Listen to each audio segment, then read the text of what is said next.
ஆஞ்சநேயரை தேடிய நரேன். நரேந்திரனுக்கு சிறுவயதிலேயே இராமாயணக் கதைகள் என்றால் அத்தனை பிரியம். ஒருமுறை பண்டிதர் ஒருவர் இராமாயண சொற்பொழிவு ஆற்றிக் கொண்டிருந்தபோது அனுமனின் ஆஞ்சநேயர் வீரச் செயல்களையும் ராமபக்தியையும் நரேன் மிகவும் வியந்து கேட்டுக்கொண்டிருந்தான். அப்போது அந்த பண்டிதர், ஆஞ்சநேயர் சிரஞ்சீவி, என்றும் வாழ்பவர், அவர் இப்போதும் அடர்ந்த வாழைத் தோட்டங்களில் வசித்துக் கொண்டிருக்கிறார் என்று கூறினார். இதை கேட்ட நரேனின் மனதில் ஆஞ்சநேயரை பார்க்க வேண்டும் என்ற ஆவல் பெருக்கெடுத்தது. ஆஞ்சநேயர் எங்கே இருப்பார் என்று யாரிடமும் கேட்காமல் அந்த பண்டிதர் சொன்னதையே வேதவாக்காக எடுத்துக்கொண்டான்.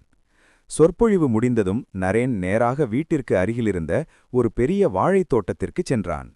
அங்கே ஆஞ்சநேயர் இருப்பார் என்று நம்பி ஒரு மரத்தினடியில் அமைதியாக அமர்ந்து காத்திருக்கத் தொடங்கினான். நேரம் செல்லச் செல்ல இருட்டத் தொடங்கியது. வீட்டில் நரேனை காணாமல் அனைவரும் தேட ஆரம்பித்தனர்.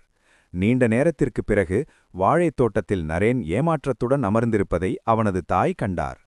"இங்கே என்ன செய்கிறாய் நரேன்?" என்று கேட்டதற்கு, "அம்மா, ஆஞ்சநேயர் இங்கே இருப்பதாக பண்டிதர் சொன்னாரே, இன்னும் அவரை காணவில்லையே" என்று வருத்தத்துடன் பதிலளித்தான்.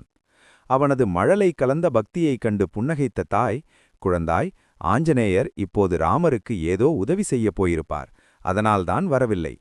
நீ வா, நாம் வீட்டிற்குப் போகலாம்" என்று சமாதானம் கூறி அழைத்துச் சென்றார். ஒரு சிறுவனின் மனதிலிருந்த அந்த தீவிரமான தேடலும், சொன்னதை அப்படியே நம்பும் குழந்தைத்தனமான நேர்மையும் பின்னாளில் அவர் மேற்கொண்ட ஆன்மீகத் தேடலுக்கு ஒரு தொடக்கமாக அமைந்தது.